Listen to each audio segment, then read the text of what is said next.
जब से शाम सिधारे शाम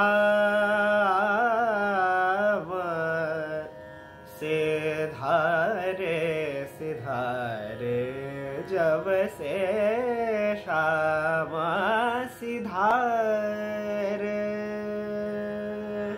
ঠুমরির জলসা অনুষ্ঠানে একক ঠুমরি পরিবেশনা নিয়ে থাকছি। আমি পরিবেশন করব রাগ কাফির উপর একটি ঠুমরি। আপনারা সবাই চোখ রাখবেন এনিগমা টেলিভিশনের পর্দায় এবং আমি আশা করব আপনারা সবাই আমাদের অনুষ্ঠানে উপস্থিত হয়ে আমাদেরকে আরো বেশি উৎসাহিত করবেন। সবাই ভালো থাকবেন, সুস্থ থাকবেন। জাতীয় কবি কাজী নজরুল ইসলামের ১২৬তম জয়ন্তী উপলক্ষে বাংলাদেশ নজরুল সঙ্গীত সংস্থার আয়োজনে ও এনিগমা টিভির সহযোগিতায় বিশেষ অনুষ্ঠান ঠুমরির জলসা। চলে আসুন ২৪ মে ২০২৫ শনিবার সন্ধ্যা ৬টা ৩০ ছায়ানট মিলনায়তনে। অনুষ্ঠানটি এনিগমা টিভির ফেসবুক পেজ ও ইউটিউব চ্যানেল থেকেও সরাসরি উপভোগ করতে পারবেন।